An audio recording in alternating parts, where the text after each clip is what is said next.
James Hale Show. Do you know who I am? Live and local inside the J. Michaels studio. People know me. ESPN Northwest Florida. Hot tub. I'm full of water. I stay hot tub. Stay hot tub. Gonna get you hot tub. I'm gonna make it wet. Stay hot tub. Rubber dub in the hot tub. Rubber dub with me. Stuck in the hot tub. Yeah. Really make me sweat. Yeah. Stuck in the hot tub. Yeah. Really make me wet. Yeah. And good morning and welcome to 104.3 ESPN Northwest Florida. Man, we got a special guest today. We got the All-Star group in here today. Jeremy, how are you doing, sir? I'm doing well, Coach. Tell me about church you preach at. First United Methodist Church in Panama City, and got 3 services each Sunday: 8:15, 9:30, 10:45. We're like everybody else, back in full swing after the Snowmageddon last week. So. Did you survive it? It was so much fun.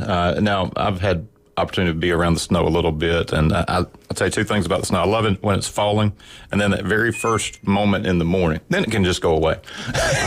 Believe me, I understand. Yeah.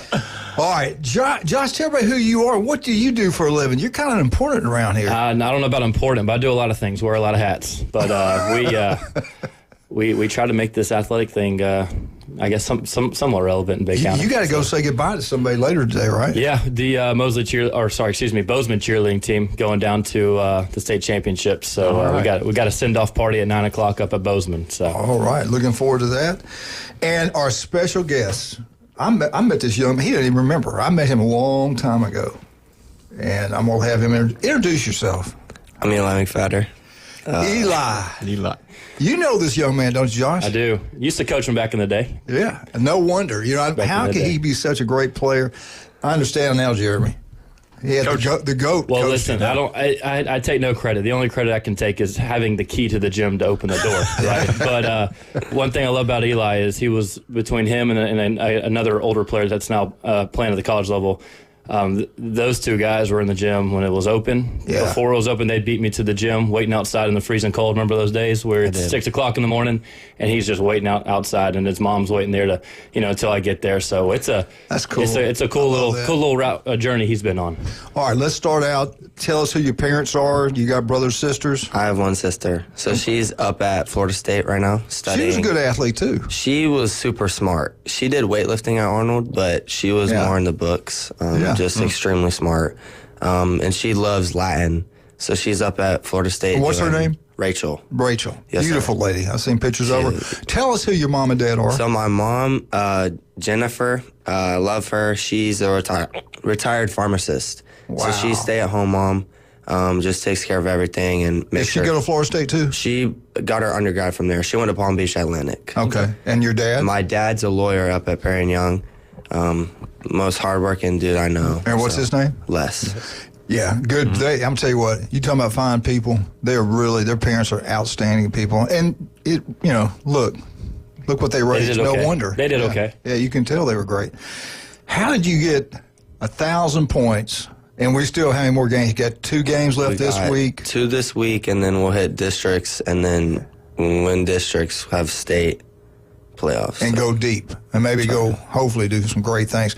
Now, I think your junior year, you hit like over 500 points, something like that. Yes, that's incredible. Coach, what does it take for somebody to score 500 points in a season or over 1,000 in a career? What a lot of people don't understand is the work behind the scenes, the amount of shots they hit when no one's looking, right? I had a chance to be a part of Eli's first points. It was December one year, his freshman year. I pulled him up and started him the first game as a freshman at Wacola. I remember. Wow, so he, I didn't know that. He was getting at the JV level. He was just developing and trying to. Obviously, I don't know if we've gotten the defense down yet, but we were trying to freshman year. I'm just but I saw a lot in him early, and when I pulled him up, I threw him right in the fire. He responded. I remember his first points, that 3-pointer in the corner in Wacola. Yep. And I think you went for 16 that game, and just blossomed from there on. And he made a statement to really the whole region. How tall was he back then? He was a little guy. He's grown a little bit. He's hit the weight room, and I know I'll let him talk about how much work he's put in. Eli, if you don't mind me, I should have asked you before we got you on there, but I'm going to put you on the spot. grades are important to you? Oh, yes. How are you doing in the classroom? I'm good. 4.0 There you above, so yeah. Very good. I love that. Hey, you know what? It's amazing. Most of the great kids that come in here, and we only have the elite come in here, they're like that. Their GPA is high. It's character. You know, to be a champion, you got to be special, and special people do special things. That's incredible, man. Yes, sir. Moss, same thing. Coop, you're friends with Coop. Yes, sir. He comes in here. He's one of the best baseball players out there. He's the same way. Hard worker in the classroom, got accepted to Florida. And speaking of college, you know, right now, Coach, you could talk about this. It's so hard now, Jeremy, you know, it's so hard right now for a high school kid to get a scholarship. It's not like when we came up. It wasn't like it this 4 years ago. Now, they're not competing with everybody else throughout the country in high school athletics. They're competing against guys that are already playing college athletics that the coaches know they can play. So there are a lot of them now signing other teams off other teams. They're poaching players. It's just a mess.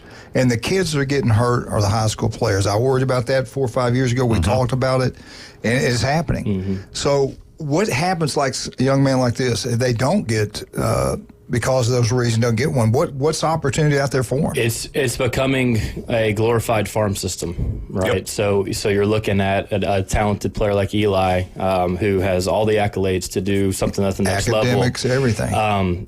And again, being on the other side of the pillow, I can see where college coaches are looking in the portal first with this new NCAA rule with the junior colleges getting more eligibility. You know, you have a high school senior and a 2-year JUCO kid coming out at the same pace, and you got the same eligibility. It's pretty hard. So now you're looking at opportunities lessening for those high school seniors. They're going to have to hit the lower levels, the junior colleges, the D3s, some D2s, and maybe get in the portal and work their way up. That changes the whole college experience for a kid. 100%, because now you're jumping schools. Right. You're going to go to several different schools, and this is all supposed to be about education, where the athletics were kind of tied to that. I think they forgot that part, don't you? Yeah. It's just every school has different requirements, and they transfer every year. They're never going to get a degree. Right. That's the limitation of this. And what do they say, that was less than 2%, 1% that get to make it in the NFL? Right. So, or the NBA, probably less than the NBA. And I mean, the Senior Bowl helmets look like they were sponsored by NASCAR. There's so many stickers on them. Right. Eli, tell us, I want to know your background. Why basketball? Why did you love basketball so much? So, originally I played like a lot of sports. Like I grew up playing baseball, soccer. I really love soccer. Good just boy. being out there running around.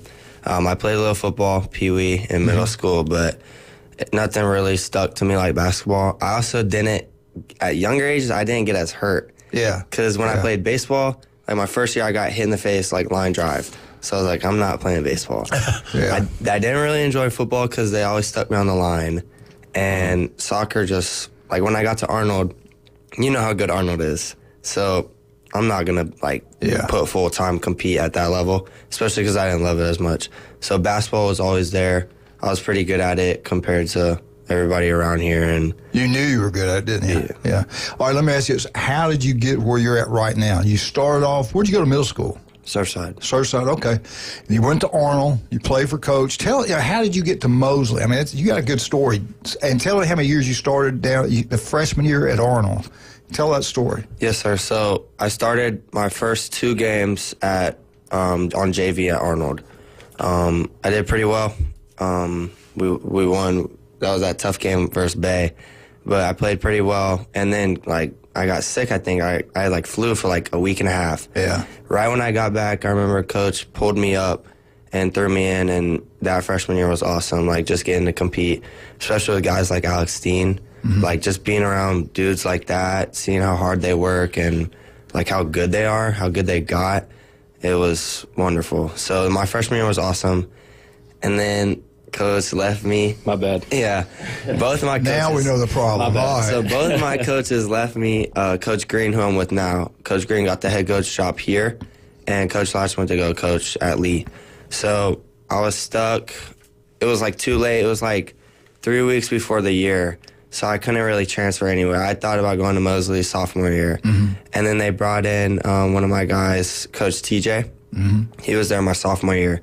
And that was a tough year. I mean, just the amount of just workouts and just hard work we had to put in just to compete with everybody, because that was a pretty stacked year in high school.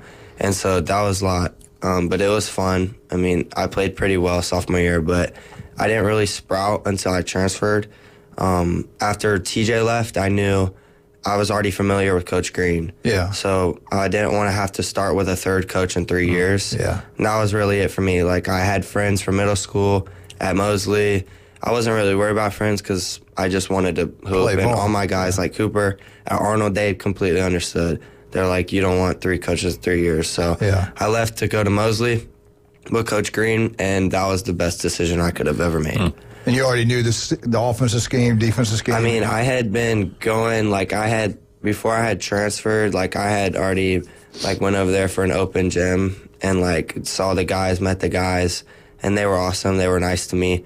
And it wasn't really an offensive scheme problem because I can pick that up pretty quick. But yeah, it was a great switch. And then the rest is history from there. Eli, we're talking about your high school season here. What does the rest of the year look like for you with basketball? So many kids are now just one sport much earlier than compared to, when I was coming along, you were encouraged to play multiple sports. It's like we're asking kids to specialize. Now, I know you said you had played other sports, but what does the year look like for you now with basketball? Yes, sir. So I'll continue this season. We'll try and go as far as we can from there. I'm not looking to play any other sports. I mean, nothing like tennis, because that's the only thing that I can think of, like, coming up. And then I'll just try and stay in the gym, keep working. Are there travel teams or select squads? I probably won't play a travel team this year just because I'm not sure if I'll play one because it's been tough to find travel teams around this area. Yeah. But I'll continue to work, stay in the gym with Coach Green. I know he'll let me continue to practice with the team and stuff like that just to stay in shape.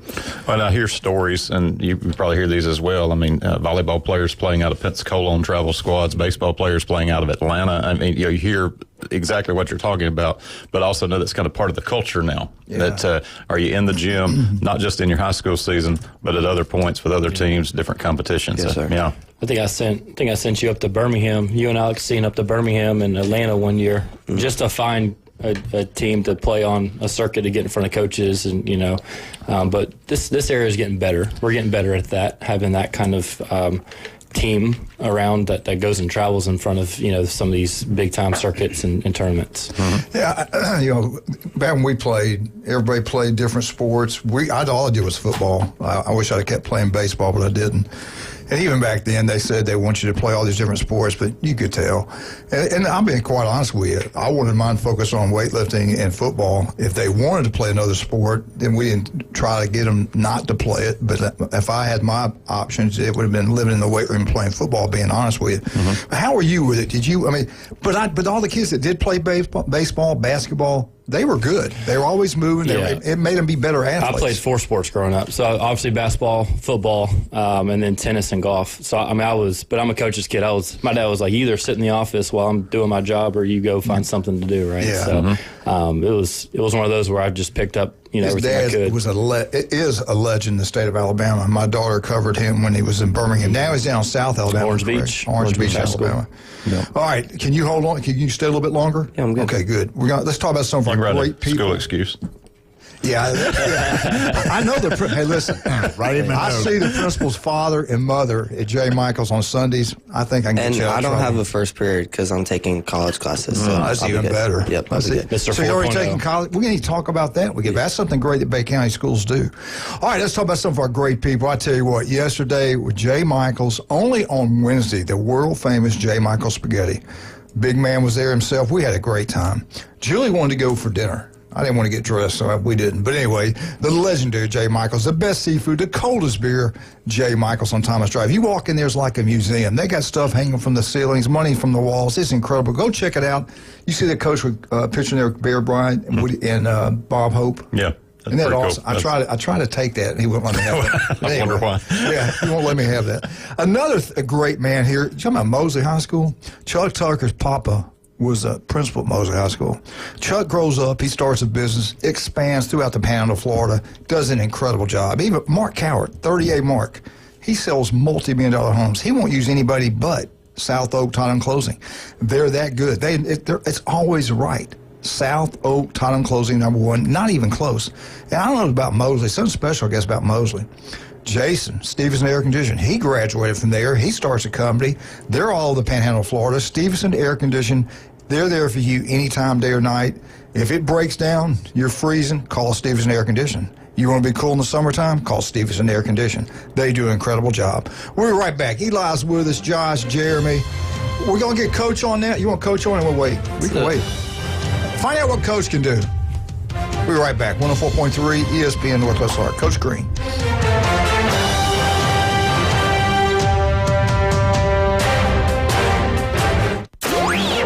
ESPN Northwest Florida is the Panhandle's official radio home for Super Bowl 59. Kansas City Chiefs 10-yard touchdown run by Mahomes. versus the Philadelphia Eagles. Touchdown! Saquon Barkley! Super Bowl Sunday coverage starts at 1. Kickoff at 5:30 p.m. Listen live in a rich audio experience on your home for the NFL in Super Bowl 59. ESPN Northwest Florida. Good morning. This is Joanna with your weather forecast from ESPN Northwest Florida on this Thursday. A mixture of slight fog and some sun this afternoon and evening with a wind at 10 miles per hour out of the south-southeast and the high of 68. Tonight, look for slight fog with a temperature near 59. Tomorrow, a high around 69 and slight fog in the morning and then light rain. This weather forecast is brought to you by Ellis Agency Insurance.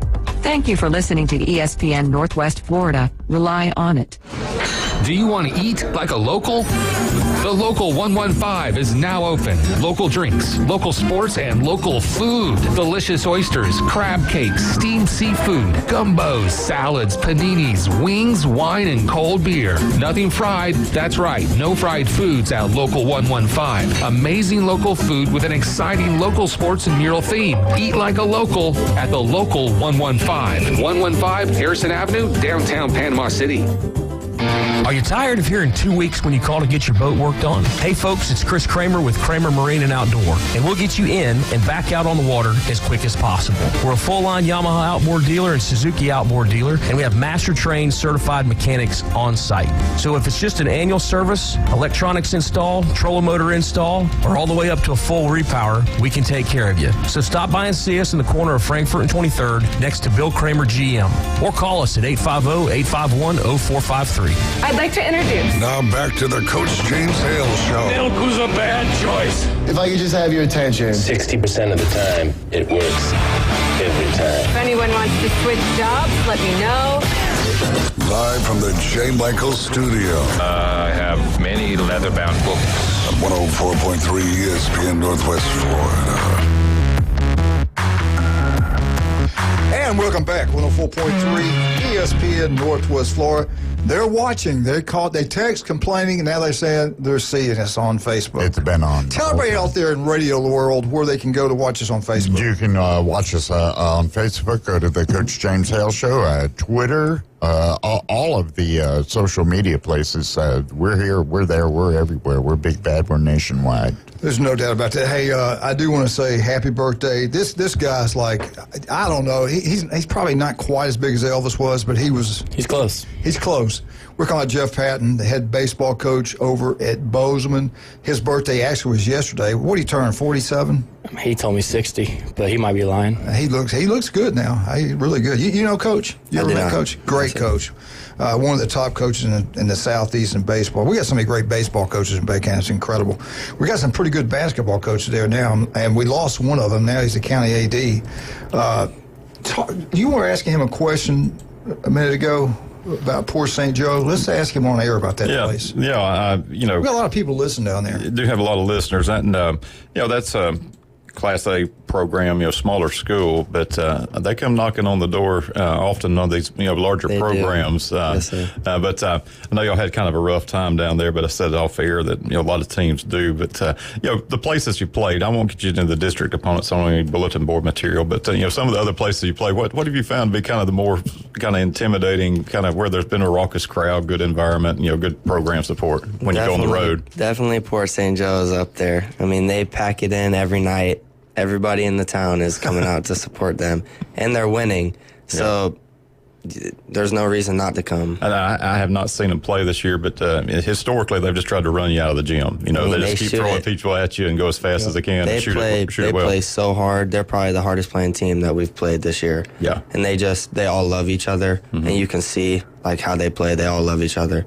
There's no problems like on that team in the locker room, and they shoot it. And they'll shoot you out the gym. Yeah. I want to ask him this on this subject before I forget, so excuse me. When you played at Arnold, like we got Kentucky's head basketball coach getting ready to go back, but he's bringing another team there, Arkansas. How did they treat you the first time you walked in over at Arnold? I mean, I don't really. They treat me normal. I mean, they definitely game plan for me like more than I'm talking about the fans, though. Were they good to yeah, you? no, they're pretty chill to me. They don't really yell at me. You were too well much. liked. You were liked. Eli's a kid who makes friends everywhere he goes, right? From freshman year on. So they weren't waiting on you in the parking lot. It was more. Walk to the bus. No, they were more like giving me high fives after the game. Glad to see you. Cheering for him, which was cool. That was cool to see. Yeah. And you still got a lot of good buddies over there. Ton. What has the support been like at Mosley? I know we had good support at Arnold when you were there. What's it like at It's Mosley been basketball? great. Meeting all these new people, my teammates' families, they've loved me since I came over. They've been super supportive just with everything, and I'm super thankful for them.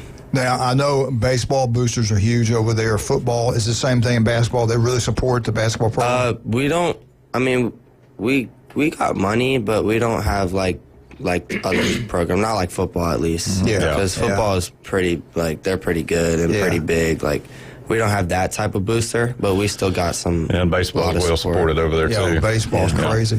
What's your biggest, I don't know if I'm going to ask you anyway.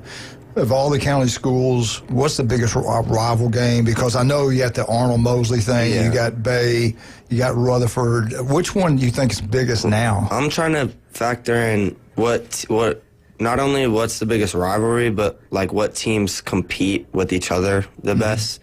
So I mean, Arnold and Mosley, like, we don't like each other as much, but usually when we match up, it's not, you know. I'm just gonna. But when we, I would say either Bay or Rudd. Probably Bay though. When we play Bay, it's usually everybody in the town is there, and it's usually a good game, no matter the sport. Now, with your GPA so high, what's the future look like? What do you want to do academically? What do you want to do for a living? And is basketball going to be a part of the future? Yes, sir. So I've been accepted into FSU already, and so that's really a plan B right now.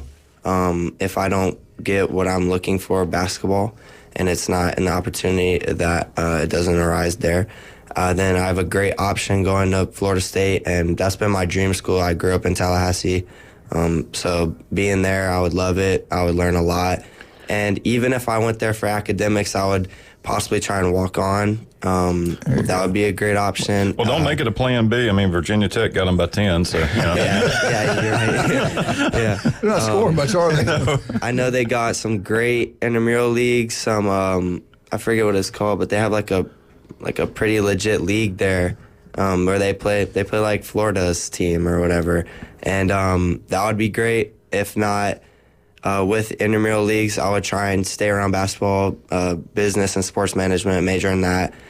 Just try and be around the game, and like even try and get like a team manager spot around, and just see who I can get in with, what doors I can like enter, stuff like that, just to stay around the game. So am I hearing you're going to follow in your coach's footsteps in athletic administration? Maybe. Here? That might be. It's tough. Athletics. Never home. Never home. Never home. Thick skin. But I want to ask Josh, I mean, 1,000 points. We don't have those every day in Bay County. And really, I don't remember. You might be the first one I can remember. I'm sure we might have had one before. I just don't remember. And I've been here 25 years. What is it?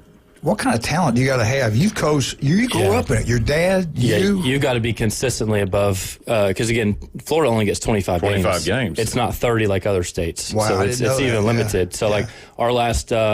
Actually, the last 1,000-point scorer we had was Alex Steen that I coached at Arnold before I left. So now, it's kind of continuing that tradition. But it's, you've got to be consistently above, averaging about 16, 18 points a game consistently, right? Yeah.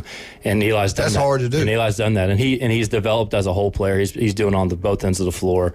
He's now being assigned the best player on their team. So now, hey, you're the league. I want you to go get your 16, 18, and now Coach Green's saying, hey, go guard the best player, right? So he's developed into a whole player, which is cool to see. So 1,000 points is awesome, but just the fact that he's, I'm proud of him for being a complete basketball player, which is what you preach to try to, by junior, senior years to grow into. The kids, I know in football, there was a time there a guy didn't want to play in a wing tee offense, especially if you're a quarterback, and everybody went to the spread, so everybody wants to go where they're going to throw the ball. Receivers want to go where they can catch it. Again, getting away from the team, it's more me. But for basketball players, somebody that wants to get 1,000 points, do they look and say, hey, this team here, they run up down the court, they're shooting from all over the place. This other team's more of a control type team. Is that also playing effect with high school basketball? Amount of possessions, offensive possessions is a factor, but again, like Dario does a great job. I mean, they're more of a controlled tempo team. They run a lot of really good stuff. Dario's a great coach. Studies really hard on his own. He's one of my good friends. We talk often about just shooting ideas around and stuff. Yeah. And he did a great job at Mosley. I begged him to get into the profession. He probably hates me for it. He'd probably tell you he hates me for it. But he's just such an asset to the basketball community. Very knowledgeable. Ex pro basketball player. Mosley grad, college, played at Charleston, Gulf Coast in Charleston. So he or Charlotte, excuse me, played at Charlotte. But it's all about developing, and the game's changing, so you got to change with it, essentially. So Mosley, you guys, you got a couple big guys, but they're mostly 5 out, 5 guards, and they play pretty fast. Yeah. Now Mosley on Thursday's always been Mosley Day. Usually we donate about 15 minutes or dedicate 15 minutes toward it. Today's special. We don't get a young man of his caliber in here every day. Great. What I'm proud about more than anything is your GPA. I love great players, but I'm glad you're doing what you need to be doing in the classroom, in the community. I've always heard good things about you. Never heard about you getting in trouble in the community and stuff like that. You make the right choices, right decisions. You hang around good people. You'll be a good person. You hang around good people. I like that about you. But one thing surprised me when I asked you a question, because most people will go, well, my dad played football. So, my dad loved football, so that's the reason I got into football. Your mom and dad, were they more football people, baseball, my basketball? dad played soccer for Rudd. So he I didn't know that. Yeah, and my mom didn't play any sports. My mom's athletic, though, so my mom's really good at Oh, she's a lot more athletic than your dad, I think. I didn't picture Les as a soccer player. Was he a goalie? He was good. Was he a goalie? I got to ask him about that. What years was he at Rutherford? You remember?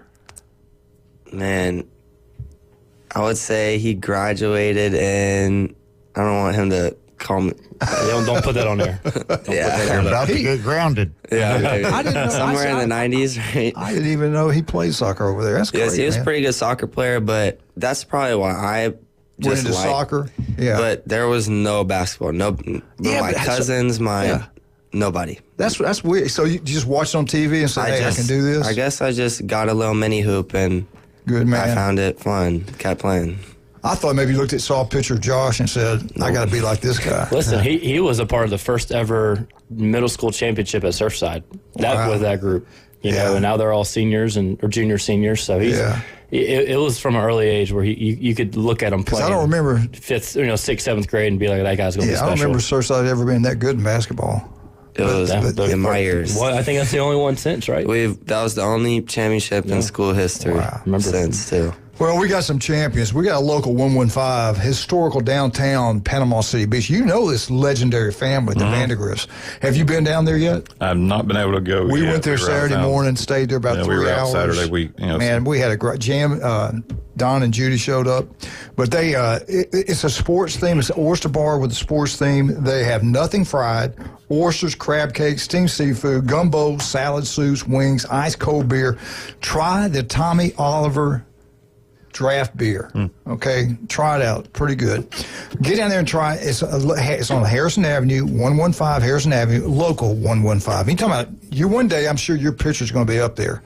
They got pictures of all these athletes, all these coaches. If you went to Bay in 1966, your name's up there. They got the roster of 1966. It's incredible. They don't have Tommy's picture up there yet. I'm sure they'll get it up there, though. Also, some of our other great people. We love the city. Talking about Mosley, Lynn Haven. Pat Purnell, the city commissioner in Lynn Haven, does an incredible job. He owns Beef O'Brady's in Lynn Haven. They treat you like family. Every Wednesday's a big deal over there. 10 wings inside for $9.99. The rest of the week, they got the 10 for 10 going on. A great place to watch all the basketball games. Super Bowl 59, right there at Beef O'Brady's. Go check it out. We think you'll absolutely love it. Dr. Chad Mitchell. You know what happened with Chad? I had a young lady I grew up with in Montgomery, Alabama. I don't think she went to your church there. But she had broke a bone, and she had to go see a doctor. She knows that Chad's on here with us. She wanted to see Chad, and he got her in there, and actually she's going to have surgery. But people come from all around to have him operate on him. The guy's incredible. He can do it the old-fashioned way. He can do it by robotic. If you got any type of injury, go see the legendary Dr. Chad Mitchell and listen to him every Monday right here on ESPN Northwest Florida. Hey, we're going to do some more on Mosley High School. We're going to bring on Coach Green, talk to him about their big games coming up. You can sit in with us. We'll be right back. 104.3 ESPN Northwest Florida.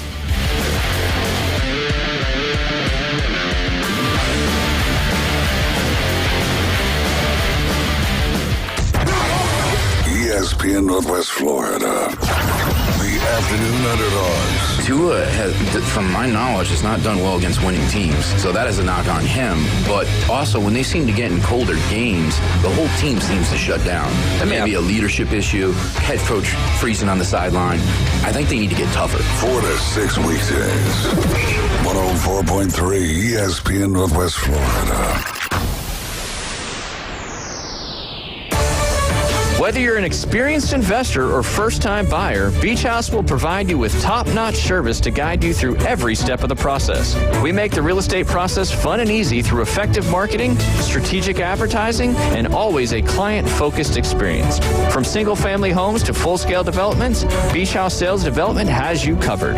Check them out at beachhousesalesfl.com or give them a call at 850-919-3500.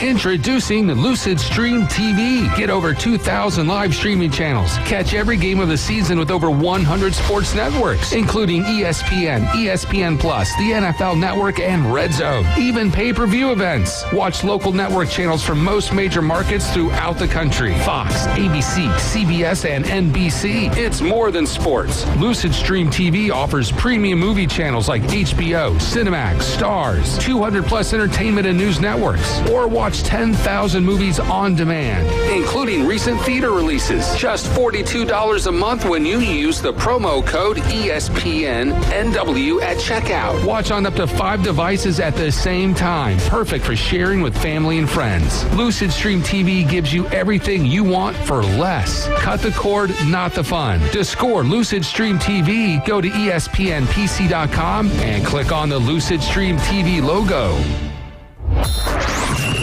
It's the Coach James Hale Show. Bonafide and qualified. Live and local from the J. Michael Studio. Certified. From the Sports Talk Monster. ESPN Northwest Florida.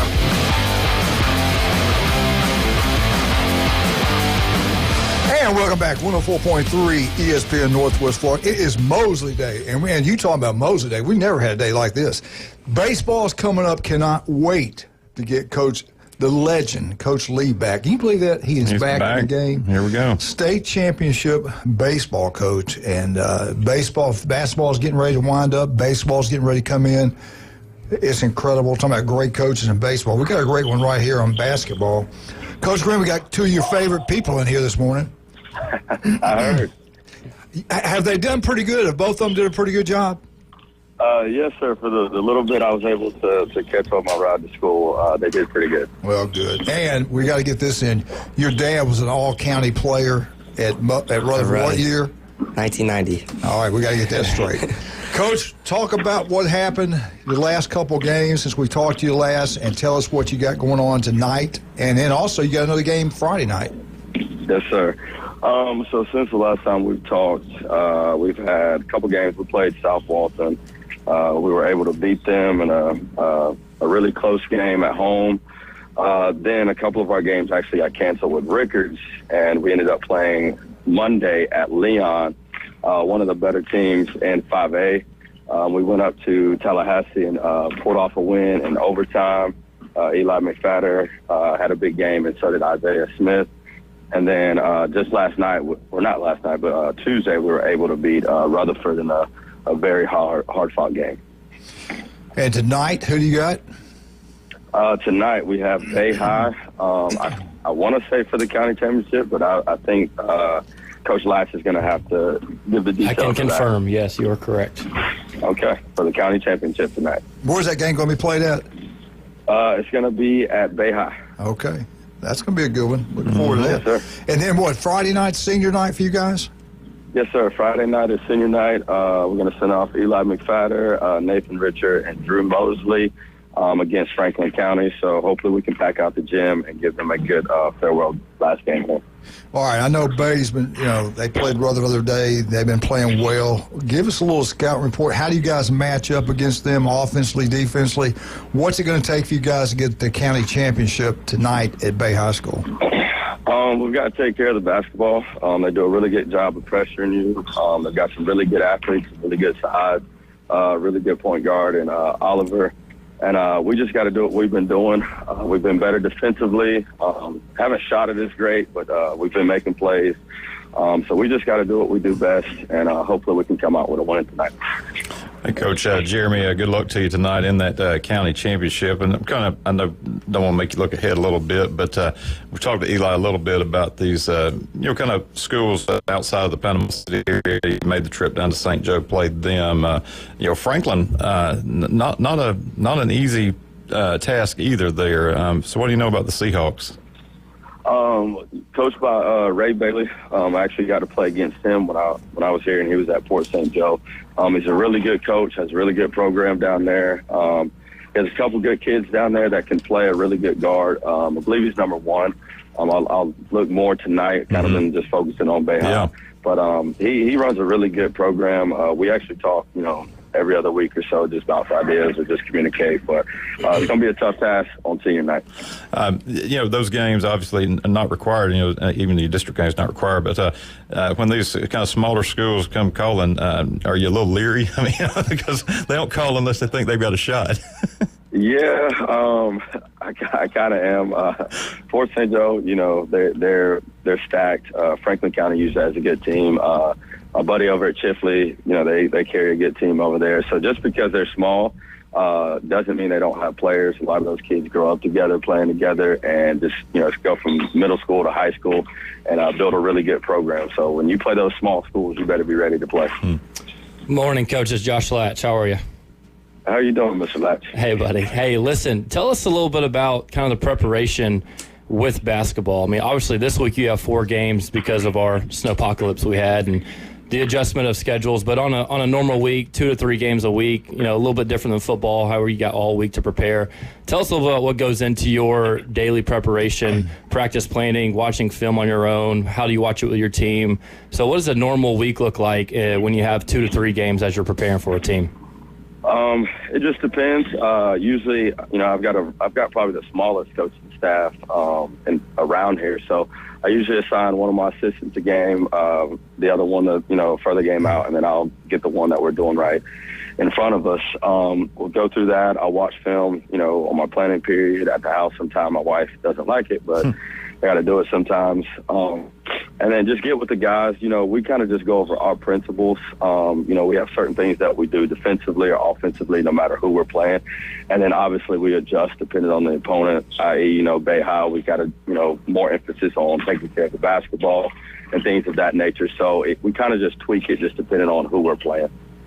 I wanted to ask you, I was talking to Eli earlier, how did you wind up playing, or how did it happen for Escambia getting the district tournament? How did that happen? So funny story. Basically, we got outnumbered in our district meeting, and they basically, voted for Escambia. We were outnumbered 3-2 in that case right there. So Escambia was due to host. I voted for the higher seed just because I feel like if you put the work in, you should be able to host. But at the end of the day, we got to go to Escambia. I talked to Eli and those guys. And I told them, right after the district meeting, we've got to go 2 hours west. And go get us some W's out there. So whether we were playing at the house or Escambia, we've got to do what we do best. All right, to make the playoffs, how do you feel right now? Because everything's different now than the way it used to be when we were involved in it. Do you feel like you got a pretty good shot regardless of what happens at the tournament, or are you going to have to win a couple games to make sure you get in? I think it's 50-50. I actually watched Booker T, who's number one in our district. They've taken some losses in a row, so I would imagine that they would drop. I would imagine Leon would drop after we beat them. But I mean, we can't bank on people, that at large bid. We just need to go to Escambia and win 2 games. Mm-hmm. I feel confident about us. I think we have the best team in the district. Whether we play like it all the time, that's neither here nor there. But I think if we do what we do and just play good defense, play together, I think we can win 2 games in Escambia. I know in football it's always big to win a county championship, to say we had the best. I remember one year Mosley had T-shirts made up, they had won it, and we made them up that we had won it because we both didn't lose to anybody, but we didn't play each other that year. So obviously with me being the coach there, everybody knew it was Arnold. That was a joke. Anyway, how big is it? In baseball, it's kind of hard because everybody doesn't play each other, but everybody wants that title. Is it a big deal in basketball also? Eli, is it big for you kids? It's pretty big, but we had a coach, Coach Baxley out of Gulf Coast, came in the other day, and he asked us who won county 4 years ago, and none of us could answer. Mm-hmm. So that really shows you that we're going for much higher things than county. Coach, for you and the staff, is it still big to be the county champ? It's a goal. It's a goal we set. For me, it would be a milestone because I've been here 3 years, and we haven't won that yet. And like you said, it's a little bit difficult because every team doesn't play each other. So I leave that up to Coach Latch to figure out who actually is the county champion. But that's one of our goals right here. So I think if we take care of Bay, I think that propels us to build some momentum going into the district playoffs. So. How healthy are you here at the end of the year? Are you going to hold anybody out and have everybody ready for the district or what? I would ask the guy who's sitting close to you to see if he's healthy because he's always going in and out the training room. So you let me know, Eli, if you're healthy. Yeah, I'm good. Yeah, most of them are good. We've got little injuries here and there, but for the most part, everybody is healthy and doing well. So we're not going to hold anybody off or out. We're just going to play and do what we got to do to win. Well, I tell you what, it's been Mosley Day. We've not 15 minutes. We've been Mosley for 45. But you know what? That's such a great school over there, and sports are so big. And talk about your principal. I tell you what, I see his daddy and mama, good-looking people, great people, down at J. Michael's on Sundays. And I think the world of them. But how's he doing over there? He does a good job for you guys? Yes, sir. He does a good job. Makes it, a team environment here. Cares about his employees here. And I like it because, he lets me do my thing in the classroom, and supports us on the basketball court. So I couldn't ask for anybody else. Now, is Doug still the AD? He is the AD. He is the baseball coach. He is the legend. He's all the above. Yeah, he definitely is a legend, no doubt about that. Tell him I said hello. Hey, thank you so much coming on a little bit later. I appreciate you being on the show. And Eli, I really appreciate you coming in. Anytime you want to come back, bring back the district championship trophy, I guarantee we'll let you on, okay? Hey, good luck to you tonight, Coach. Thank you. And Eli, if you're late to class, you're going to run. Yes, sir. All right, man. How much time? Thank you. Thank you, buddy. All right, let's talk about some of our great people. Get down to all these different places we talk about. You love pizza. The only place to go is Paparazzi. Not only do they have great pizza, they got the best bakery around. The Paradise Cake, the Napoleon, the Carrot Cake, the Chocolate Cake, all made daily right there at Paparazzi. The pizza's incredible. The lunch special, $11 and some change. You can take 2 people, get 1 lunch special, just buy an extra drink. The slices are huge. Paparazzi Pizza on Thomas Drive. Go check it out. We think you'll love it. Max Fit Sports Nutrition. Do you want to look better, feel better? Jason Kovalevsky can make that happen for you. He'll be in here tomorrow. Looking forward to that. The Buckeye Cowboys been here, but they're on 23rd Street, Pier Park. Bigger, stronger, faster, just be healthier. Max Fitsport Nutrition's the answer. I love John and Charlotte. They're always giving back to the community. My voice is going. I don't know what's going on. Talk for a second. Say hello to our fans. Well, we're glad everybody's joining us this morning, and we're going to get Coach through here. He's kind of had to push through in the fourth quarter program. Yeah. And this is a first. Yeah, I'm gagging on it. Anyway. Breaking news. Yeah. Get out to Newbies. Have a great time. Newbies 2 on the Curve. Go watch all sporting events. The Mothership. Charlotte's going to have the best bands in the Southeast every Friday and Saturday night. Go check it out. All 4 of the Newbies. We'll be right back. 104.3 ESPN Northwest Florida.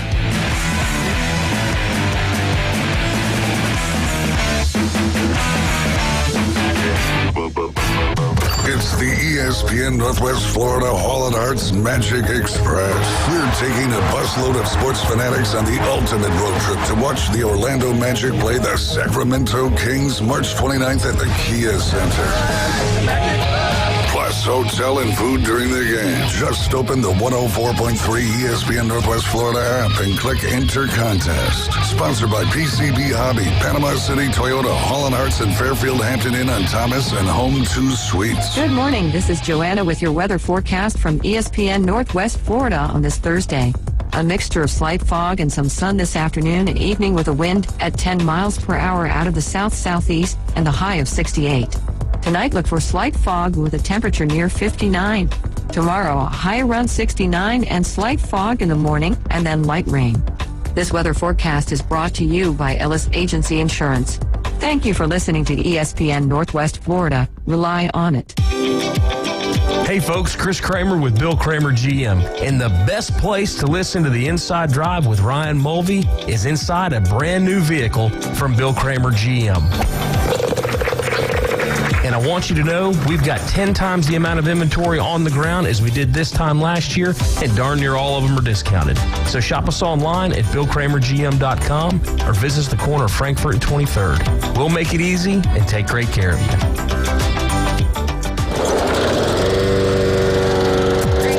Landscaping, your local dedicated experts, providing top-notch lawn care services and transforming your outdoor space. Expert mowing and trimming, precision edging and blowing, irrigation solutions, hardscaping designs, and even low-maintenance artificial turf. Community Landscaping, your full-service landscape design and maintenance company in Panama City Beach, Inlet Beach, and 30A. Call Community Landscaping for a free quote, 850-704-5267. Want to know the inside scoop on your favorite teams? From the gridiron to the hardwood to the diamond. For comprehensive sports coverage, it's ESPN Northwest Florida. Now back to the Coach James Hale Show inside the J. Michael Studio.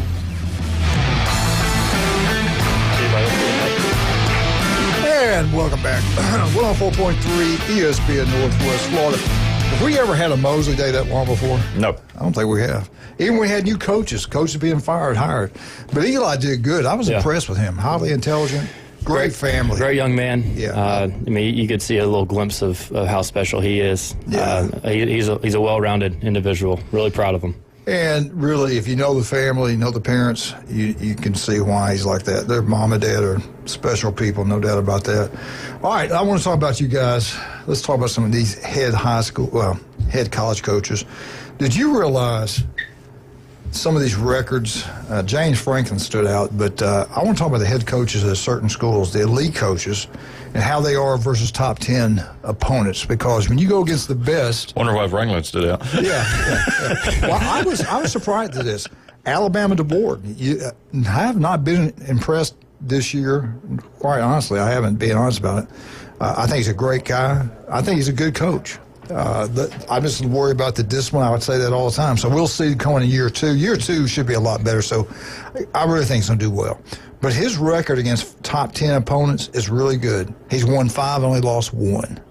That's pretty good. It's just taking care of the ones you should take care of that have been the problem. Yeah. Well, when he was number 1 team in the country, he didn't do a good job. But anyway, Kirby Smart, Georgia, 24 wins versus top 10 teams. He's lost 10. Coach Ryan Day, 14-8 versus top 10 opponents. Dabo, 19-15 versus top 10. Freeman at Notre Dame, 5-5 versus top 10. Lanning at Oregon, 4-4. Riley at USC, 5 wins, 8 losses. Cristobal at Miami, 4 wins, 7 losses. Stark at Texas, I didn't realize this, at Texas, 5 wins, 17 losses. Wow.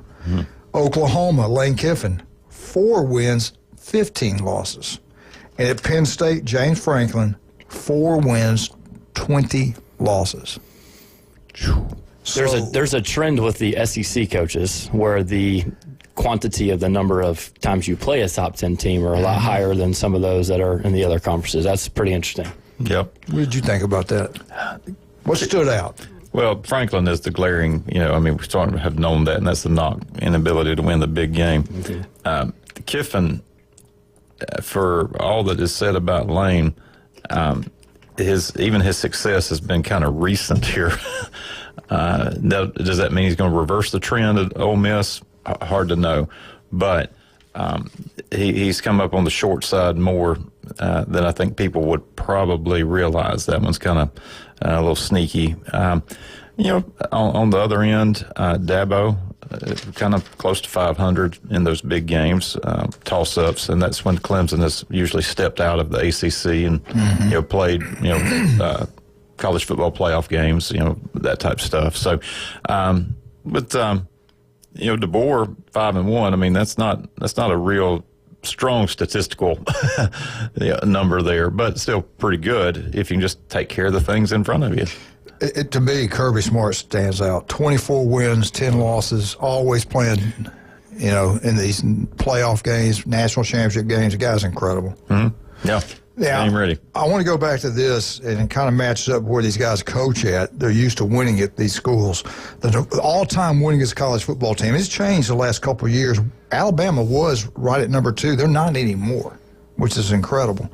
The number 1 team in the nation for wins, all-time wins, is Michigan, 1,012 wins. And I'm telling Bama fans, watch out. If we don't get it turned around, we're going to get passed again by another team. But at number 2 used to be Alabama. Now it's the Ohio State Buckeyes. Ohio State's won 978 games. Who's the biggest rival for Ohio State? Michigan. Number 1 winningest team all time in history. Yeah. Now, Ohio State's got 978 wins. Alabama has 974. 1 year. We won 9 games this year. Saban won about 11 every year, 12. Do these count any of these vacated wins? Like, are these the official numbers? Like, these we lost. Official, yeah. We've won more. More games. We've won more, but they don't count. Right. Yeah. So, but still, it's what it is. It's what it is. That's right. Yeah. Now, I will say this. No other team's won 18 national championships than Alabama. Number 4, Notre Dame. 962. We're talking all the time about Notre Dame with the Buckeye boys, because their path to the national championship now, especially if they change what happened, what they're going to do in the future where you're not going to have conference champions, automatic bids, they're going to come out smelling like a rose. They play all the all the academies. They got an easy schedule, and then they get hot at the end of the year, and this guy can coach. I wouldn't doubt 5 years down the road when you play and coach in the SEC, where Bama's got a schedule like they've got, Notre Dame could pass. Well, look, they've got the compact with the ACC, so 5 games every year with Atlantic Coast Conference teams. They've got the service academies. Then they're going to play USC. Now you've got 3 to 4 games that you can schedule. They're going to schedule a couple money games because they need to bring those teams on campus. So they're going to go play Miami of Ohio or Western Michigan, which leaves really one marquee game outside of their built-in schedule. Yeah. And this past year, I believe it was Texas A&M. At A&M. A&M. I mean, Alabama's on that schedule, but they're going to flash one big game outside of their built-in, and it's just kind of a luck of the draw as to whether one of those ACC teams that they have gets hot, occasionally, but most of those have been pretty middle-of-the-road matchups. Yeah, if they continue to play like they've done recently, and Alabama keeps what they did last year, Notre Dame will pass them within a few years. Probably 7 years, something. They're 12 up on them now. Now, the team right behind them that's going to be tough for them, even though they won, I think, 12 games this year, is Texas. Notre Dame's got 962. Texas has 961. Oklahoma's right behind them at 950. And then at number 7 is Penn State. It's all the SEC Big Ten. Penn State has 943. Nebraska has 924 wins. That's a program that's going to continue to slide. You know, if you look at NIL and its impacts, the programs that are most fragile are actually Alabama, Oklahoma, and Nebraska on that list. When you look at the money, if you just take those top 7, Michigan going to have the money, Ohio State, $21 million this year, Notre Dame, alumni everywhere, national brand, international brand, even Texas, enough said. But, you know, these places like Alabama, Oklahoma, Nebraska probably the one that's in a most precarious position. Now, these other ones are back. They've got a ways to go. But Georgia is number 9. They won 892 games. USC, I thought was more for the Trojans. They won 882 games. Tennessee is 11, 875. LSU is 12th, 815. 815 wins. Did you think it would be those schools? Was that pretty much what you thought? That's really close. Josh? Yeah, about the same. I'm just surprised Auburn's not up there, right? Auburn's up in the top. They're in the top 15 or 20, I think. Yeah, pretty remarkable, too. I was looking to see when USC even started a football program. They started a football program in 1888, which precedes Alabama. Yeah. Alabama's program started 1892. You know the winningest team in the last 100 years in college football? Oof. They won 83.2% of all their games in the last 100 years. Is it Notre Dame? Is it Ohio State? Who is it? I had no idea. Alabama Crimson Tide. Last 100 years. In the last 100 years, Alabama's won more games than any other college, 832 games. They've won 18 national championships. Boy, those last 16 really helped the numbers. So, well, the 25 years, you had 25 years with Bryant. You had 17 with Saban, and they had 2 other coaches, Wade and Thomas. They've always had great coaches at Alabama. So I thought that's kind of interesting. The records of the top head coaches. What about Kirby, though? Seriously, how much longer, if they don't change things, you're just not going to see coaches staying that long. Of course, I got his buyout.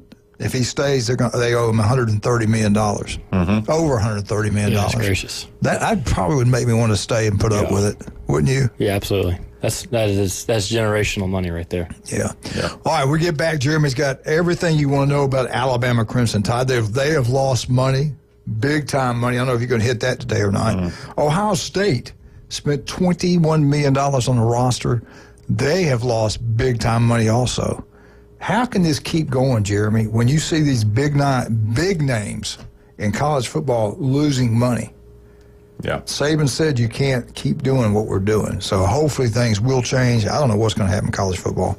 But I do know a lot of good restaurants. I know a lot of good people. I know if I want my yard to look beautiful, Turf Pro Pest Control can make it happen. Patrick does such an incredible job. Give them a call. They'll come out. Your yard will look absolutely gorgeous. Turf Pro Pest Control, #1. Listen to them every Monday right here at 8:30 on ESPN Northwest Florida. Wildcat, everybody knows what's coming up. Your birthday. That's right. The day after Valentine's Day, and the fine folks at David Adamson Designer Jewelry and cordially invite you to come up there and design some one-of-a-kind piece of jewelry, and they'll have it ready for you to give to your loved one on Valentine's Day. David Adamson Fine Jewelry. Mention ESPN, get another 25% off.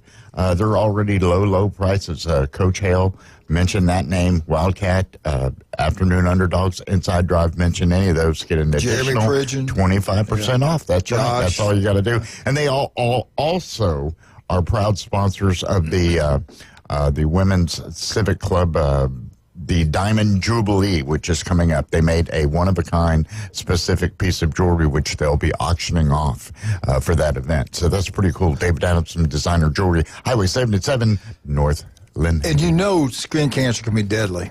Women have to worry about all kinds of things, but breast cancer, skin cancer is at the top. Well, Dr. Ward can solve all your problems. 5 minutes can save your life. He's got offices throughout the Panhandle of Florida. If you have any kind of problem, it doesn't look right, feel right, don't put it off. Call, make an appointment. Again, 5 minutes can save your life. Dr. Ward, listen to him every Wednesday, 7:30, right here on ESPN Northwest Florida. We'll be right back.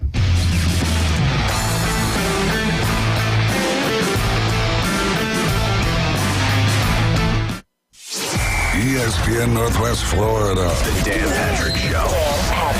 I have to acknowledge this because people were pointing this out. How do you feel about Jalen Hurts today? I said, I've been waiting for this. He's been inconsistent. Now, I thought he was banged up, had 3 rushing touchdowns. He looked great. I mean, that was an impressive performance, both sides of the ball. It's the Dan Patrick Show, weekday mornings from 9 till 11. ESPN Northwest Florida. Good morning. This is Joanna with your weather forecast from ESPN Northwest Florida on this Thursday. A mixture of slight fog and some sun this afternoon and evening with a wind at 10 miles per hour out of the south-southeast and the high of 68. Tonight, look for slight fog with a temperature near 59. Tomorrow, a high around 69 and slight fog in the morning and then light rain. This weather forecast is brought to you by Ellis Agency Insurance. Thank you for listening to ESPN Northwest Florida. Rely on it. People ask all the time, who the heck is Low Cost Airlines? Well, we're not just one airline. When you're talking to us, you're talking to everyone. We are the discount supermarket for all airline tickets. Plus, we have all the airlines and always have the best prices. American, Delta, United, plus all the specialized international airlines and a lot more. And we make it easy. We guarantee you'll talk to a live human in 60 seconds. You can have the rates you need and have your trip booked in 5 minutes. Now, how cool is that? And remember, when you're talking to us, it's like talking to every single airline available with one fast phone call. All you need to do is call and find the best prices to fly wherever it is you want to go. So are you ready? Call Low Cost Airlines right now. 800-708-3092. 800-708-3092. 800-708-3092. That's 800-708-3092. Your home for Super Bowl 59. WGSX Lynn Haven, WVLQ Port St. Joe. Powered by Panama City Toyota. ESPN Northwest Florida. Put down your natural light. It's time for the Alabama Update. The Alabama Update, weekday mornings at 8. On the Coach James Hale Show at 104.3 ESPN Northwest Florida.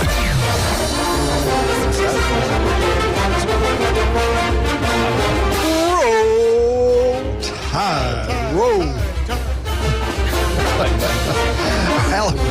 Alabama Updates brought to you by Stevenson Air Conditioning. They're there for you anytime, day or night. Hey, it can be snowing. It can be 110 degrees. They're there for you. Just give them a call. They'll come out and solve all issues. They do an incredible job. Stevenson Air Conditioning, #1. Jeremy, what do you got on the Crimson Tide today? A lot of things going on in Tuscaloosa, as always, with the Crimson Tide. I'm going to start with the positive. Alabama went on the road in SEC play last night. They actually went over to Starkville, made the 84-mile trip up US 84 as an underdog, and came away from the hump with the win. So congrats to Coach Oates and the Crimson Tide. Been a little bit of controversy swirling around the program after Mark Sears got benched last week. Did you see that interview when they questioned the head basketball? You know who that was? My beautiful daughter. That was Jamie asking the all question. over the country. So yeah. Pretty cool. Yeah, and got a pretty direct response. Play the ones that are going to give us position to win. So, you wonder, and it's hard to know. I mean, there's always things going on behind the scenes here. Sears clearly had a terrible first half in that game. But was this the sort of Jalen Milroe, South Florida moment for Sears? You remember when we went down to Tampa and the fan base was clamoring for Tyler Buchner, and then after we left Tampa, no one wanted Tyler Buchner to play anymore. And Milroe came back and kind of got his head on straight. Well, is that moment for Sears? There was a similar moment with Tennessee. I forget the name of the Tennessee player, but Rick Barnes benched one of his players, and he said the quiet part out loud. They said, well, why did you bench him? He said, well, he wasn't doing what he's paid to do. Yep. Yeah. Paid to do. That's what it is. Yeah. And so we're We're just not even no pretense anymore as to what this is. But Alabama got back on the winning ways, and that's a good road win. It kind of covers the one that they gave away at when Ole Miss came to Tuscaloosa. That was just a terrible performance there. So you try to win at home and pick up a few on the road. And that's the formula in this SEC basketball, which is brutal. It is. I mean, it's just brutal. You've got Florida sitting down there. That's an incredible ball club. You've got Kentucky. Alabama got a win at Rupp, which is a huge pickup. But I don't know if you saw that game on that Saturday morning. I mean, it looked like they need to get the football gear out. It was physical. They've got Georgia, not a slouch. They've got Georgia this Saturday. And then all eyes are turning to the big one against Auburn. And have you ever seen ticket prices? That's crazy. Rival of Have football. You seen it? Yeah, it's insane. Yeah, you thought the Tennessee game was bad. I mean, wait till this. Yeah, and I know the arenas are smaller, but the demand for just to be in that setting. How many more games do they get to Auburn?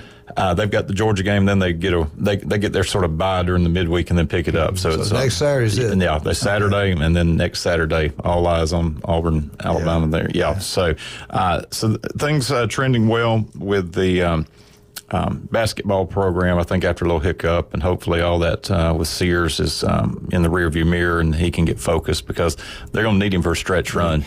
Well, they needed him last night. He made some big time plays last night to get him over that hump. Yep. So it was good to see that bounce back. Senior Bowl is practice is underway. Kalen DeBoer down in Mobile, kind of reflecting on the season.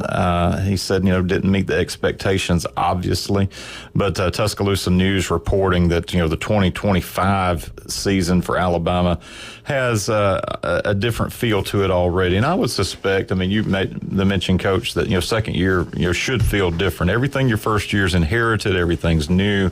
I know when I bring a staff member on at my church, I tell them, you got to go through this first entire cycle even to get your sense of what's going on, to feel the rhythms and the ebb and flow and what you bring and what's already in place. I'm sure you felt some of that, Josh, in your role. It's just a natural part.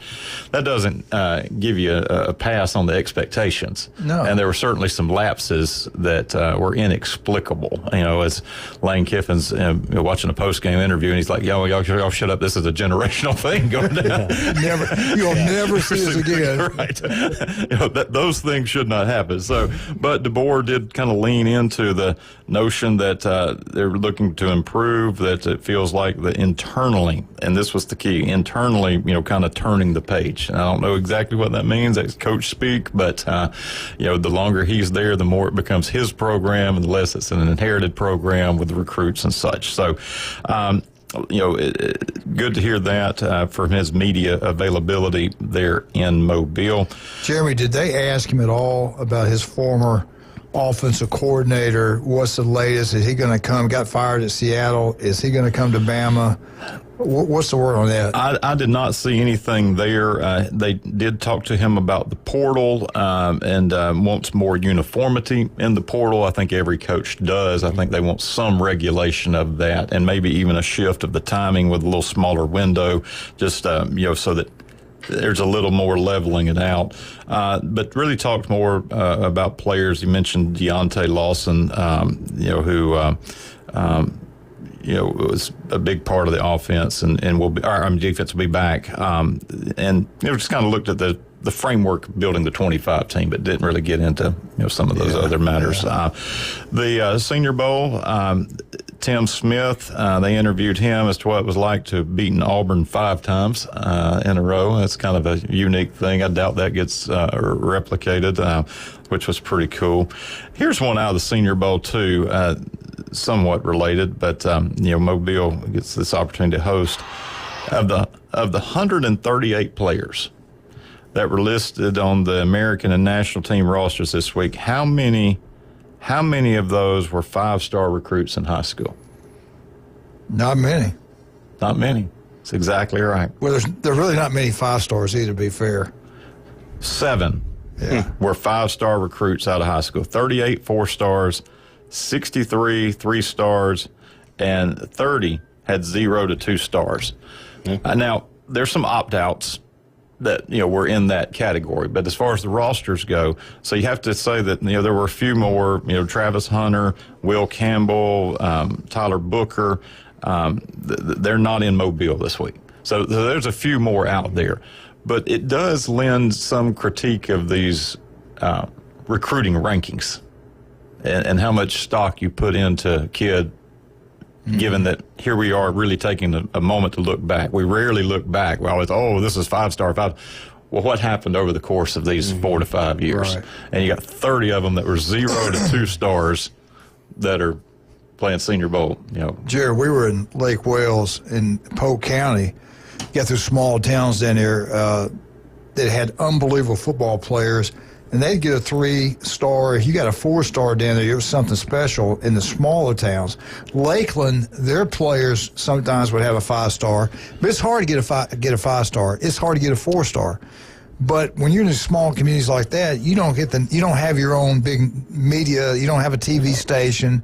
So a lot of these people don't know about it. It's probably the same thing in basketball. There's kids out there that can play that they don't even know about. Yep. Yeah, and so this weekend kind of officially wraps up the college football season with a lot of them either playing their last game or hoping to progress on and get a shot as practice squad players for NFL teams or Canadian League or the other opportunities out there. So, and I want to commend you for the new GoFundMe page that you put up on your Facebook page. Yeah, I do that quite a bit. Yeah, well, not for personal reasons. Go get more into that. I noticed that you had a GoFundMe set up to help the University of Alabama athletic department. Yeah, give all the money you can. Nice. As a matter of fact, basketball's doing well. We get the football the team. 2024 report came in. And operating revenues were a staggering $234 million. But we got a little bit of a problem. Total operating expenses added up to $262 million. So I saw your GoFundMe page to help them raise $26.4 to close the gap. How are we doing on that? Wildcat and I are going to probably be able to cover just our donations alone. Can you believe that? When's the last time Alabama's been in a position like that? Ohio State just won the national championship in the same boat. Yeah. The revenues were up, and they're looking for ways to maximize revenues. The revenues went up $129 million to $140, but the gap in operations went from $83 million to $113. Obviously, you get into the numbers a little bit. Men's basketball was roughly level. Men's basketball made 5.9, but they had a $3 million increase in operations expenses. Every other sport reported over $25 million in losses, featuring a total of $65 million in total coaches' salary, including football, and $41 million in support staff compensation. That's crazy. What happened to the days when when they'd say, we're going to need $1 million this year? Isn't that crazy? We're going to need $1 million this year. What happened to those days? Yeah. Now it's 260 some odd million. Well, you get on this slippery slope, and that's the part to be feared. And it's an arms race right now. Going back to our conversation about the programs that are in the most precarious position. Nebraska, Oklahoma, Alabama, and those top tier don't have the resources relative to a Texas, a California, a state of Florida, state of Ohio, a Notre Dame alumni base, Vanderbilt even. If they really decided they want to go and buy a program, has enough alums with means to make that happen. So I think this is a blinking red light for Greg Byrne and for the University of Alabama that cannot become a trend. That's scary. Even with the mid-majors, they depend on those buy games, those MTEs, to say, hey, like we're going to get $50,000 out of this. That funds their whole operation sometimes. What do you do? You're a county AD. What do you do when you get news like this? Do you cut sports? I think you don't cut sports. I think you cut the operations in terms of, the NCAA is doing away with limits on staffs, right? So everybody's got to have a video coordinator specialist. Now there's assistant video. There's some job titles out there, if you do some research, that are just appalling. Insane. Yeah. So There's a couple of things, but you think about UCLA's and all those having to fly east, and think about all the expenses now accumulating because now you're playing a schedule that is a national schedule, and you're on a plane every week. Your travel budgets. And you're in a hotel instead of one night. Now you're 3 nights in a hotel, so you can get accustomed. There's a lot of change with operations. Look at UCLA. They don't get anybody to go to their games at all. At home. Yeah. And then they have having to travel fly. to Columbus, to Ann Arbor. Rutgers. That's. But the TV revenue they're getting is huge. So, this is a different world. It we is. live in a different world. Yeah. All right, that was a great update, Alabama update. If you like to give money to the Crimson Tide, let us know. Send it here. I'll make sure if it's cash, we might keep some of it. Started, Jeremy. Yes. GoFundMe, Alabama football. I'd keep a little bit. Alabama Update's been brought to you by Stevenson Air Conditioning. They're there for you anytime, day or night. Call Jason and his crew. They'll come out. They'll survey the damage, and they'll correct everything. They'll actually show you some things you need to do that can help save you money in your power bill to keep your house warmer in the winter and cooler in the summer. They are incredible. And that is Stevenson Air Conditioning. South Oak Title and Closing for all your real estate closing. Do what Mark Cowart does down on 30A. They use no one but Chuck Tucker. They use South Oak Title and Closing every time, and so should you. South Oak Title and Closing, #1. The legendary J. Michael's Restaurant today. Go check it out. The best seafood, the coldest beer, the legendary J. Michael's. We'll be right back. 104.3. Andy Burcham, War Eagle. We'll be right back.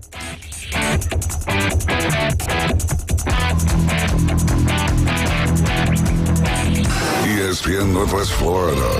We're taking the inside drive. Thermal cameras caught a man passing gas on Main Street, USA. Disneyland security approached the man to inform him that farting inside Disneyland is against park rules. Following the incident, he was charged with disorderly conduct, given a lifetime ban from Disneyland, and he has been sentenced to 30 days in prison because he farted. What happened to freedom of speech?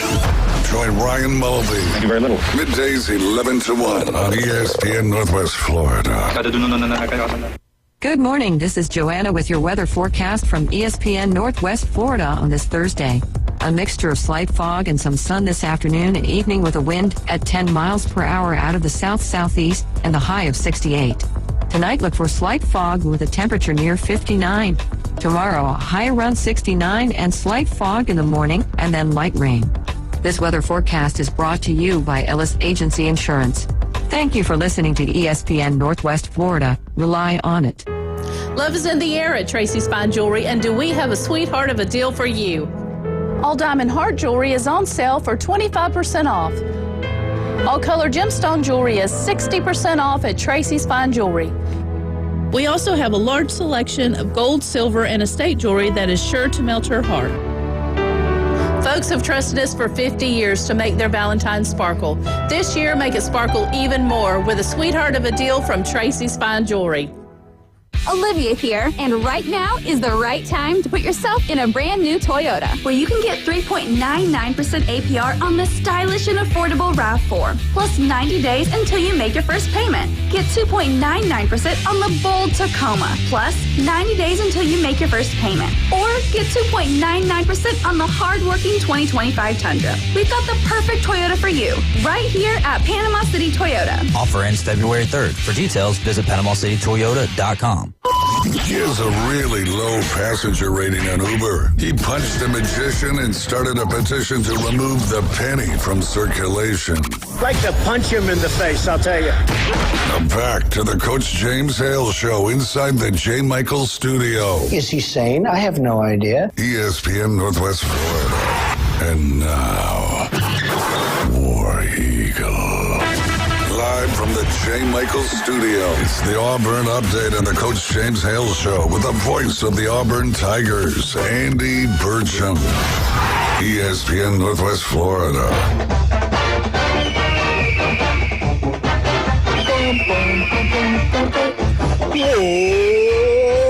Eagle, hey! Auburn Update. All you need to know about Auburn Tigers right here with the legendary Andy Burcham. Andy, how you doing, sir? Doing well, James. I hope you're having a good day. I'm having a great day. Hey, I got to ask you before we get into sports, how did you guys do up at Auburn? We got 5 inches of snow Can you believe that? How was it in Auburn? It was probably a couple inches and some ice underneath it. And what made it a bit different, and I know the 5 inches there is, legendary. Devastating. Is the fact that it stayed as cold as it did as long as it did, because typically when we get snow here, it's gone by the next morning. Yeah. And it was obviously very, very cold here, and it stayed with us. So we were socked in for a couple days, but beautiful day. It's supposed to be sunny and 70 today. Yeah, we were locked down for 2 days. I enjoyed it, but I like the sunshine better. All right, before we talk about LSU, I want to go back to the Tennessee game. And you've covered all these games. You've been to all these different arenas. You're the expert at it.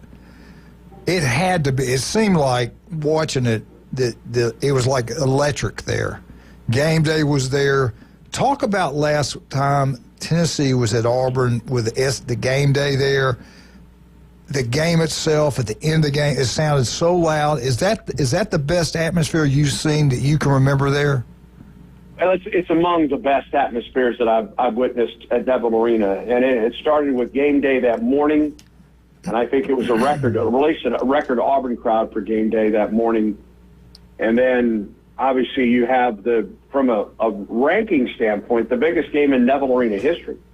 It was the first game where both teams were in the top 10 for Auburn and Tennessee, and it was a great atmosphere, and it was standing room only at Neville on Saturday. It was a very low scoring, not a real pretty basketball game, but a great atmosphere, and Auburn fortunate to get out of there with a 2-point win. And it was just a very full day and just a great atmosphere at Neville Arena. And Auburn back on the road again this Saturday before it comes home next week for 2 more home games against Oklahoma, and then Florida coming to town a week from Saturday. Well, I know people are pumped up about Auburn basketball, 19-1. Talk about the LSU game. What did you think? How well did they play? It seems like they played really well. I thought Auburn played better last night against LSU than it did last Saturday against Tennessee. I thought Auburn took a step in the right direction with regard to its offense with the win last night. Was unable to really put LSU away, and that's, I guess, a bit of a concern. But it was a road game in the SEC, and it was a quad 1 road game in the Southeastern Conference. And that's what it is now in this league. The league is so very good this year. And Auburn gets out of there with a win last night. Janai Broome was outstanding, especially in the second half, with 20 points alone in the second half, another double-double for Janai. Got a really good play off the bench from Jaheim Hudson, who had 7 points and a couple rebounds last night. And Auburn, as it gets to nearing the halfway mark of the Southeastern Conference, is the only unbeaten team in SEC play, and along with Alabama, the only 2 teams in this league that are undefeated on the road in the Southeastern Conference. And Auburn gets an extraordinary test Saturday at Ole Miss. Understand that game is already a sellout in Oxford. Ole Miss came from behind last night and overcame a quick, hot-shooting Texas team at the beginning of that game and ended up winning last night. So Saturday is going to be a great, great game in Oxford, Mississippi. And you can listen to that game right here on ESPN Northwest Florida. Tip-off's at 1 o'clock. It's on ESPN TV, but turn it down. Our county AD was just in here, a big Auburn guy. He actually watches the game on TV, but he turns it down and really enjoys listening to you. Andy, how does Auburn Ole Miss match up? What is your concerns? What's the matchup in this game going to be look like? Like many of the games that Auburn has played this season against really good teams, and this Ole Miss team is a really good team, Auburn will be facing some really good perimeter players for Ole Miss. And Ole Miss is athletic. They like to get out and run. They will be incredibly tough at home. I mean, this is an Ole Miss team that gave Alabama its only loss in SEC play, and that was in Tuscaloosa earlier this season. So I think this will be a very, very tough. And we have seen some great games in Oxford in years past. Auburn's overcome some big deficits to come back and win in Oxford the last couple of years. So a very, very tough one on Saturday. And Bruce Pearl has said, he'll just be shocked if Auburn is able to run through the Southeastern Conference this year undefeated. It's too good. And this Ole Miss team will be an extraordinary challenge this Saturday in Oxford. Hey, Andy, Jeremy, good morning. How are you today? Hey, Jeremy, good morning. Good. I'm well, thank you. What time did you get in last night? 11. We got back pretty quick. I mean, it was a 6 o'clock game last night, so we were back in Auburn at 11 o'clock, which is nice. These last couple ball games we've been on the road, it's been 1 or 2 o'clock in the morning when we pulled into the Auburn airport, but got back at a decent time last night and back at it this morning. Well, you sound bright-eyed and ready to go here. I was just wondering, when Jim Fife would call those ball games in Baton Rouge on a Saturday night, I was just struck that we'd see him ushering in church on Sunday morning, knowing he had pulled the all-nighter just about to get back home. So always curious about that. I guess y'all traveled out Tuesday and do the shoot around and kind of get settled and have the day yesterday in Baton Rouge and then back home. Is that kind of the typical plan? That's the typical plan. Team will fly out again on Friday for Oxford and a 1 o'clock game in Oxford. So looking forward to it. You get to travel around with all the sports, and of course football now. The frequency with which you visit some of these stadiums is pretty low, but I think you get to make up for it with basketball and baseball. But what are some of your sort of favorite places around the conference, just from your vantage point? I know everybody's got camaraderie. You've kind of seen that sort of fraternity among the announcers, and we've talked about kind of meeting some of the new ones that have come in there. But any places that you see them pop on the schedule, and you just think, gosh, looking forward to making that trip as you travel with the Tigers. Well, and we have really good relationships among our broadcasters in this league. I mean, it's a fraternity. We all have the same kind of schedule, and at times we help each other when we can, whether it's equipment or just questions and that type of thing. But I enjoy going to Nashville, Tennessee, just because of the town. Mm-hmm. I've always enjoyed going to Lexington, Kentucky, because at the time it was closest to my hometown in Southern Illinois. My folks could drive down for that ball game. Now, actually, the closest to my hometown is Columbia, Missouri. Mm. But listen, there's good parts about going everywhere. Now, the one place in this league that I still haven't been is Norman, Oklahoma, and I have my youngest brother lives in Norman. So when we go there next year for football, I'll have an opportunity to see some family. I have family that lives near Fayetteville, Arkansas. So I always look forward to those trips because I get to see family when I make those trips. So there isn't a place in this league that I don't enjoy going to. Yeah, Tuscaloosa might be the closest to that. I wondered. but let me say this.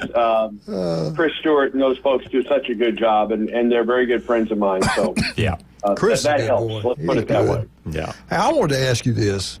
Jeremy and I were talking about it earlier today. You see Ohio State, they win the national championship. They're losing millions of dollars. Alabama, how much they in the debt? $26 million on last year's report. Yeah. Jerry, I mean, Andy, how can they keep doing this stuff? I mean, if you're going to spend $21 million on a roster, you win a national championship, but you go broke doing it. I mean, Can they keep doing the things they're doing? Well, I would think that it will happen until the money runs out. At this point, it's not just. You're not doing it just to make money. And for a lot of them, they don't make money on it. It is it's bragging rights. Yeah. In your biggest rivalry game, it's bragging rights. You don't think Ohio State is enjoying the bragging rights over Michigan this year, despite the fact they lost to Michigan? They won a national championship. Absolutely. I mean, how many Ohio State national championship T-shirts are they selling? Yeah. Right now. So they're also putting money in the Big Ten coffers, and every league opponent shares in that. The same thing in the Southeastern Conference. So it's not just a making money situation. Now, there are probably some administrators, athletic administrators at those schools that are saying, "Hey, listen, we got to do something different here. We're in the red, so to speak." So, if you ask the fans, I don't think they're too worried about the fact that they're losing money at this point. Would you agree? Yes, I would. Hey, I think our time's already up. Next week, I got to ask you, I'm going to give you a little heads up. What are you hearing about Auburn baseball? We're going to ask you about that next week. I know we're in the middle of basketball, but still, baseball's not far away. But, Andy, I know you're busy. Thank God you come on with us. We love it. People in the Panhandle love listening to you. Thank you so much, and we'll talk to you next Thursday, okay? My pleasure, guys. Have a great day. War Eagle. War Eagle, the great one, Andy Bertram, the voice of the Auburn Tigers. He does a great job. He is outstanding. Where'd you meet him at? Some years back, Auburn in Montgomery. Network. Yeah, Auburn Network there, because such close relationship. And I did not know the legend went to your church. Mm-hmm. Wow, that's pretty cool. I took part in Jim Fife's funeral. Me, that's crazy. And Sonny Smith and Pat Dye and Carl Stig all had that service. Wow. He, he did high school football, too. He did, yeah. When we played, he was just a great guy, yeah. I remember him. He was a nice man. All right, let's talk about some of our great people. Talk about great people, nice people. Jason Kovaleski, Max Fit Sports Nutrition. Do you want to look better, feel better? Go see Jason, 23rd Street, Pier Park. I guarantee they'll help you in any way. You want to gain muscle mass, you want to lose weight, they know how to do it. Max Fit Sports Nutrition, number one. Skin cancer, again, can be deadly. 1 in 5 develop it. Go check it out. Offices throughout the Panhandle of Florida. That is Dr. Ward. Listen to him every Wednesday right here on ESPN Northwest Florida. Get out to Beefro Brady's. Watch all the basketball games this weekend. Super Bowl 59 is coming up. We're going to have it right here on ESPN Northwest Florida. But get out to Beefro Brady's. Watch it there. Have a great meal, great time. Tell Pat Perno I said hello. We're right back. 104.3 ESPN Northwest Florida.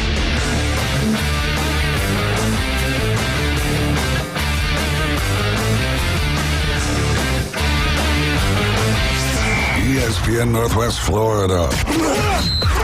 Colin Cowherd. Patrick Mahomes averages 4 rushes a game in the regular season. Yesterday, he had 11. It's like Mahomes is allowed to finally be free. Like when our parents would say, no curfew tonight. Just be safe. Your friends are in town. That's what Mahomes plays like. The Herd with Colin Cowherd. Weekdays, ESPN Northwest Florida. Hewitt Tire and Auto. Call 850-769-7323. Your certified AAA service center and hometown towing. Visit them online at HewittTire.com. On Airport Road in Panama City. 850-769-7323. Hewitt Tire and Auto Center and hometown towing. Need a tow? Call Billy at Hometown Towing, 850-265-1562. Roll with Hard Rock Bet for Big Game 59 because we are rolling out over $5.9 million in bonus bets. The big game kicks off Sunday in New Orleans, but get your share of Big Easy bonus bets now so you can place more bets on us instead of using your own cash. It's the big game rollout. $5.9 million in promos only on Hard Rock Bet. Offered by the Seminole Tribe of Florida. Must be 21 plus and physically present in Florida to wager. Terms and conditions apply. Concerned about gambling? Please call 1-888-ADMITTED. Are you looking for a place to take a leak? Do you have a truck, tractor, or other hydraulic equipment leaking or not performing as it should? At Reliable Hydraulic Solutions, we can get you back to work. Do you have a busted or leaking hose? We can typically replace them while you wait. Hydraulic cylinder or pump needing repair? In many cases, we can have it back to you the next day. Reliable Hydraulic Solutions, 6840 Highway 77 in Southport, just south of Tractor Supply. The best place in town to take a leak.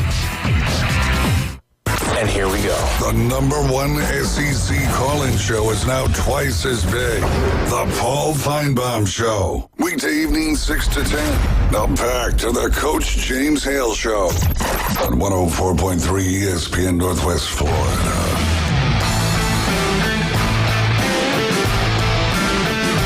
And welcome back. 104.3 ESPN Northwest Florida. We just had Andy Bertram on, and does an incredible job for the Auburn Tigers, the voice of the Auburn Tigers. But they had the guy, the legendary, from Montgomery, Alabama, And Jim went to your church. That's right. When I was an associate minister there at First Methodist in Montgomery, Jim and Rose, his wife, there were members of the congregation. And as I mentioned, talking with Andy, I mean, we kind of get a little behind the scenes look at what Andy's life is like traveling around the conference. And Jim was just a faithful, devoted churchman, and of course, the voice of the Auburn Tigers with his classic, touchdown Auburn. And he would be off, calling these ball games for the Auburn network. But next morning we'd see him right there in church. I mean, he was very faithful at the 8:45 service, serving as an usher, and so just a prince of a fella, great guy all the way around, but got to know him very, very well. Talk about when he passed away. You were on call.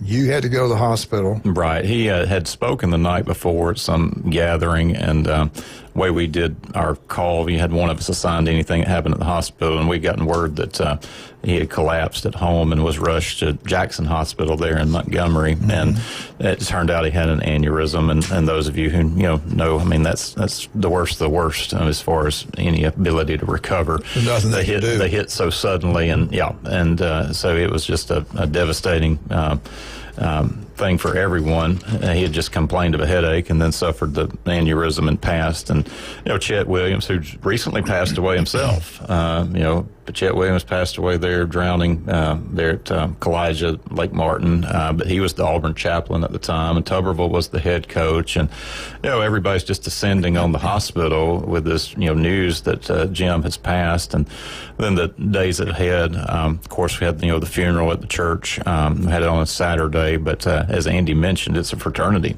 and the announcers from the other schools. Talk about who's some of the ones you saw that they're the other schools. You had Mick Hubert, who was at Florida at the time, and he came up. Deckerhoff from Florida State was there. Eli Gold was there. Kiesling from Tennessee. Feinbaum, just because of the media relations, but across the board. Feinbaum was there. Yeah, he was there as well, and and they were all seated there, kind of in that front row, and Sonny Smith. Auburn basketball coach, long time, and then Pat Dye, of course, now the late Pat Dye. Carl Stegall was senior minister, and I was his associate there on staff, but the four of us had the service. And was Carl Stevens there? I don't remember. Yeah, when he did TV. Yeah, but all the Auburn family network there for sure. And he might have been alive then. He used to do the Coach Jordan show. Yeah. So, but I mean, it was a packed church there, and it was just so sudden. I mean, Jim was only 57 years old. How did Coach Dye do when he spoke? He was kind of extemporaneous. He just kind of got up and shared some thoughts and reflections, and that was typical of how I'd experienced Coach Dye in the times I had heard him. He kind of would be invited to speak, and he'd give you kind of his thought for the day, spur of the moment.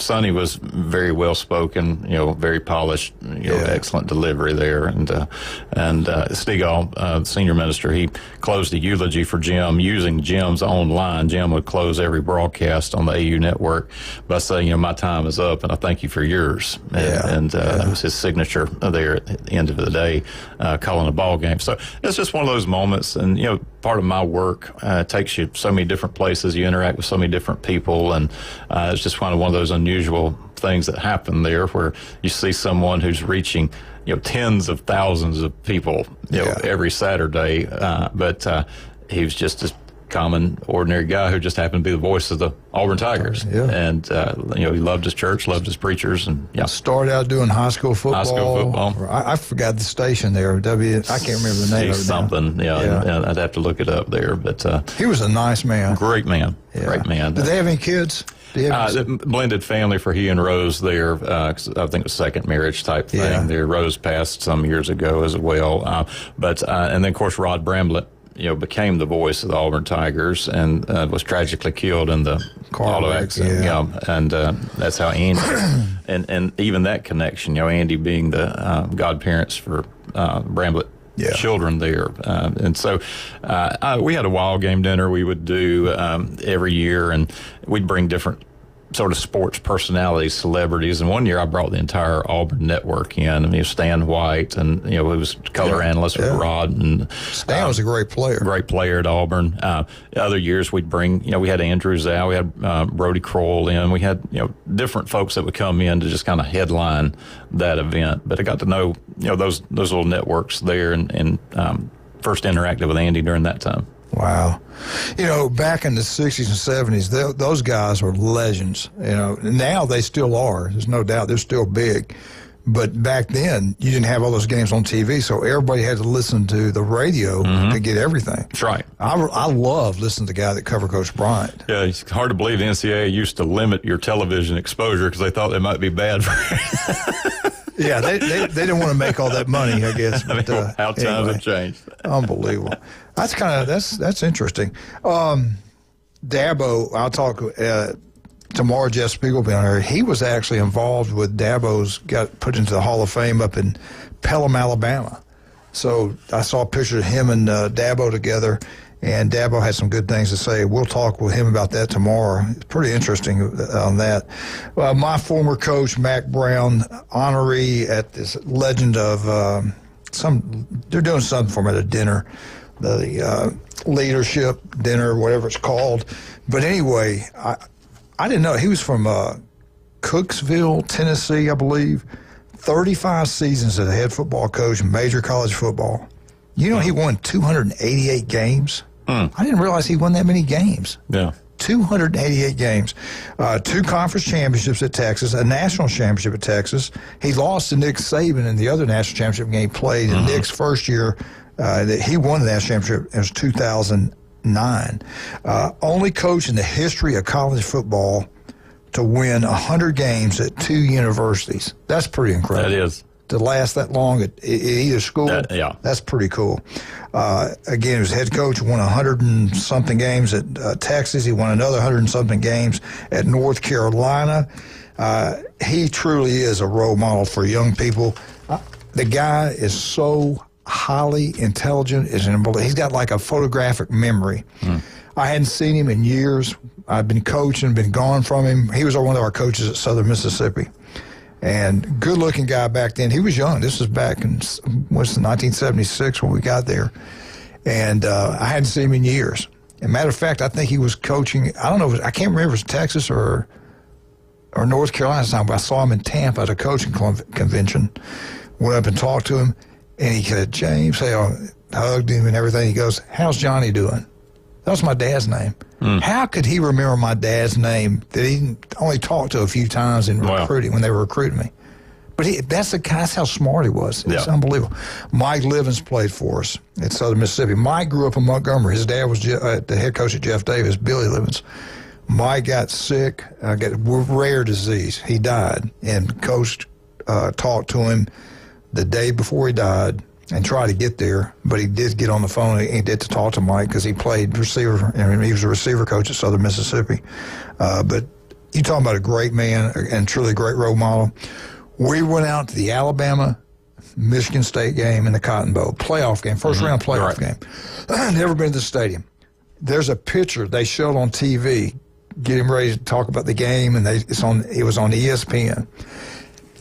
Guess who they showed walking in the stadium? They zoomed in on me. I still got it somewhere. And everybody, all these friends in Montgomery, we saw you on national TV. So we go in there. They had, Mac Brown was doing the game, not play-by-play, but he was part of the crew where they were just pregame stuff. Right. Him and the guy's dead now. The famous black guy's dead. I forgot his name. But anyway, they're there doing, he sees me. I wave, he sees me. He let me, Jared, Mariah, Julie, we got right up to the set. We're right up under the camera. He's talking national TV. They go off to their break. We start talking about Southern Mississippi, all this stuff. And he goes, hold on. Then he goes right back doing his show. It was incredible. But then people were like, who are these guys? They got to get right by the station and everything. It was unbelievable. I love that man. And he, I don't know what he's going to do. I don't know if he's going to move back to Texas or stay in North Carolina. That's a big question there. There's a pretty big ego moving into North Carolina. You know what? Honestly, I think he's going to do pretty good. I think Belichick's going to do fairly well. Yeah. But I love Coach Brown. I think he's just speaking of Belichick, I think he's just looking at the challenge. Have you ever met Mac Brown? I have not. Yeah, I know he's got ties here to this area. Did a stint, Bayhigh and all, FSU. but I've not had a chance if he's, when he's come through. Yeah, So. I tell you, you like him. He's a great man. All right, let's talk about some of our great sponsors. Talk about great man. Patrick down at Turf Pro Pest Control. Listen to him every Monday right here, 8:30 on ESPN Northwest Florida. You want your yard to look beautiful? They can make it happen. Turf Pro Pest Control, #1. Local 115. Historical downtown Panama City. Legendary family. Vandergrift family, Kyle's got it going, rolling down there really well. Today, they're going to have the Chamber of Commerce going to be there at 11 o'clock. They're going to do a little ceremony, cutting the ribbon and all that kind of stuff. Looking forward to that. But if you want a great time, great meal, try the Tommy Oliver draft beer. Wildcat loved it. He wanted to sit in Tommy Oliver all day. You got anything you want to go do? Yeah, I did want to mention that you can still get registered to win 2 tickets to go see the Orlando Magic host the Sacramento Kings on Saturday, March the 29th. The Haulin' Hearts folks, they're going to haul your hearts down there.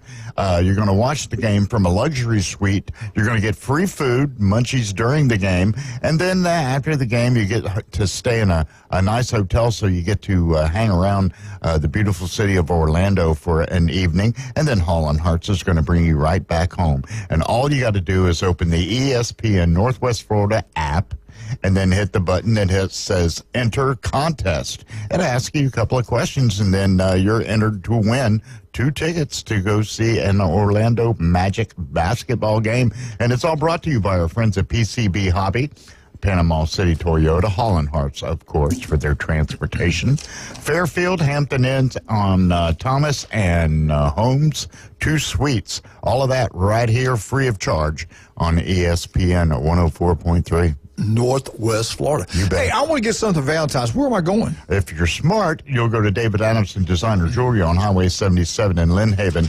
Get additional 25% off just by mentioning any of the fine shows that are on ESPN, like the Coach James Hale Show, Inside Drive, and the Afternoon Underdogs, Say Coach, Wildcat, anything that has to do with the station. Sure. And they're going to give you, you can do that too, and you'll get an additional 25% off. That's David Adamson Designer Jewelry, just in time for Valentine's Day. All right, we'll be right back. 104.3 ESPN Northwest Florida.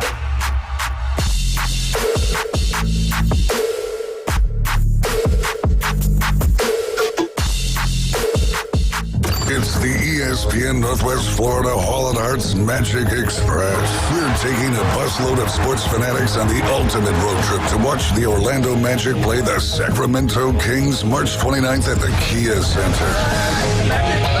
Plus hotel and food during the game. Just open the 104.3 ESPN Northwest Florida app and click Enter Contest. Sponsored by PCB Hobby, Panama City Toyota, Haulin' Hearts, and Fairfield Hampton Inn on Thomas, and Home 2 Suites. Good morning. This is Joanna with your weather forecast from ESPN Northwest Florida on this Thursday. A mixture of slight fog and some sun this afternoon and evening with a wind at 10 miles per hour out of the south-southeast and the high of 68. Tonight, look for slight fog with a temperature near 59. Tomorrow, a high around 69 and slight fog in the morning and then light rain. This weather forecast is brought to you by Ellis Agency Insurance. Thank you for listening to ESPN Northwest Florida. Rely on it. Are you tired of hearing 2 weeks when you call to get your boat worked on? Hey folks, it's Chris Kramer with Kramer Marine and Outdoor, and we'll get you in and back out on the water as quick as possible. We're a full-line Yamaha outboard dealer and Suzuki outboard dealer, and we have master-trained certified mechanics on site. So if it's just an annual service, electronics install, trolling motor install, or all the way up to a full repower, we can take care of you. So stop by and see us in the corner of Frankfurt and 23rd next to Bill Kramer GM, or call us at 850-851-0453. The Women's Civic Club of Panama City Beach is celebrating 60 years of caring and sharing in our community with the Diamond Jubilee Gala Dance and Charity Auction. Come out, mingle with friends, dance to great music, bid on fun auctions, and support a worthy cause. The Diamond Jubilee Gala Dance and Charity Auction is Saturday, February 1st from 6 until 10 at the Boardwalk Beach Hotel and Convention Center, 9600 South Thomas Drive. For details, visit the Women's Civic Club, WCBF ccpcb.org. Now back to the most dangerous radio show in the Gulf Coast. Coach James Hale. He's so dangerous. He doesn't even check his eggs at the grocery store. Danger's my middle name. I'm bad to the bone, honey. 2 tickets to the gun show. We're live from the J. Michaels studio on ESPN Northwest Florida. And welcome back, 104.3 ESPN Northwest Florida. We had some really sad things happen last night. Jim, I'll let you get into that. Tell everybody what happened and how it happened and who was on the plane. Well, many of you are aware that we had the crash of the Canada Air regional jet that was coming in from Wichita, Kansas, that collided with a U.S. military Black Hawk helicopter.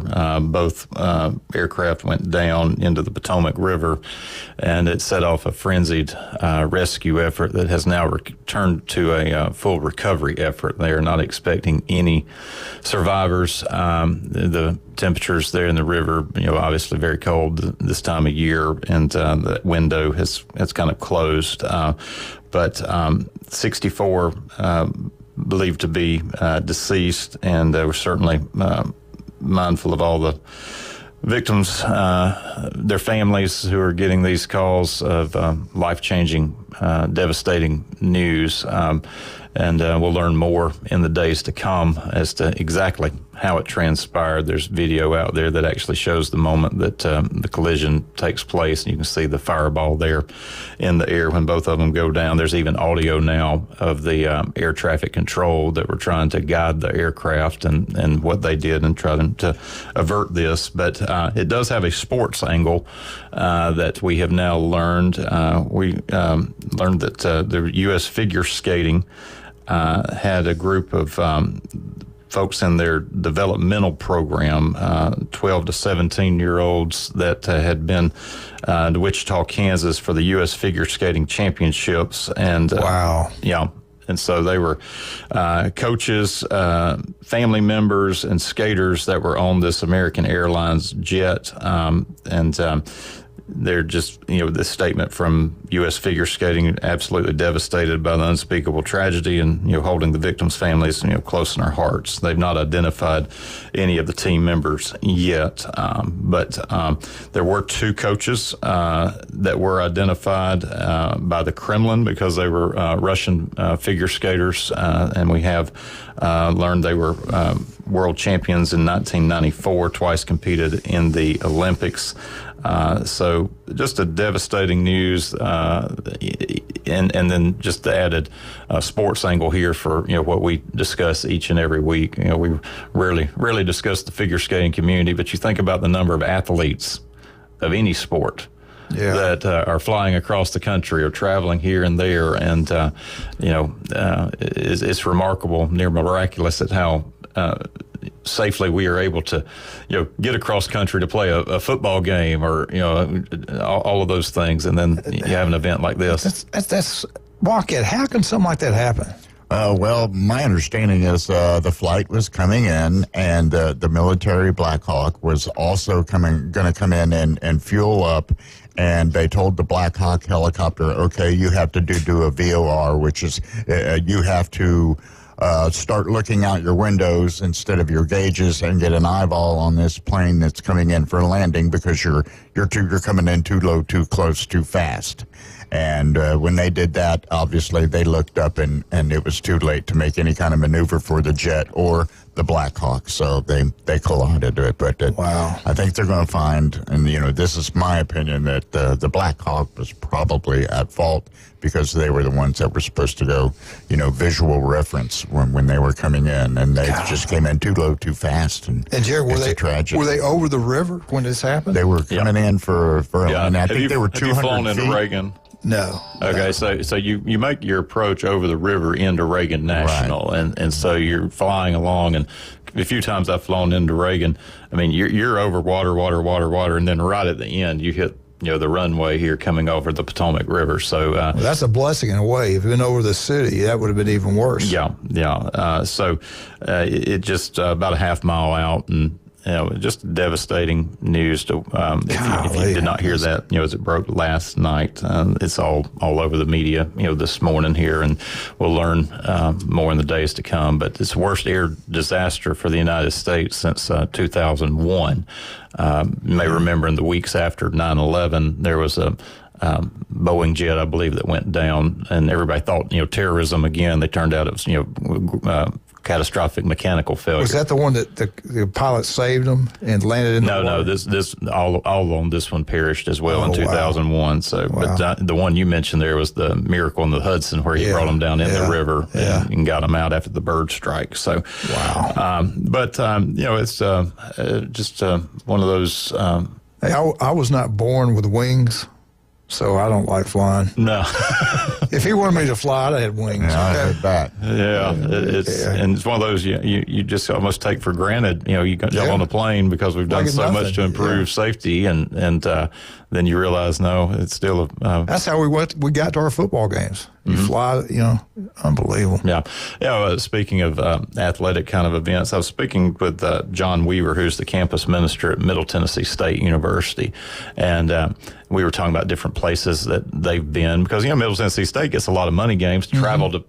But he told me, he said, if you want a bucket list experience, they happen to play Marshall on the weekend that they remember those who perished in the plane crash, Marshall University years ago, and you've seen the movie We Are Marshall.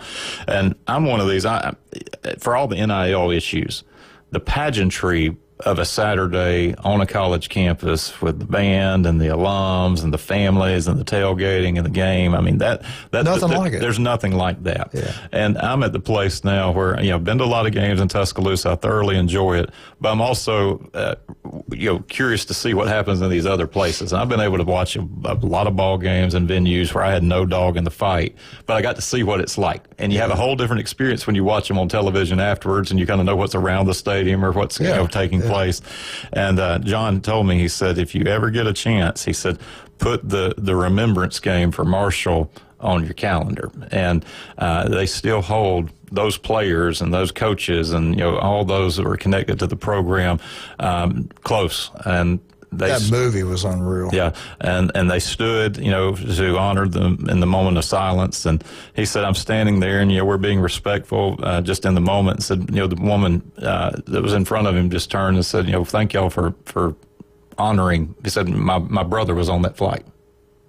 So, these moments that transcend sports that are just, bigger, and you realize life's precious and it's a gift and it's here and then, it can be gone.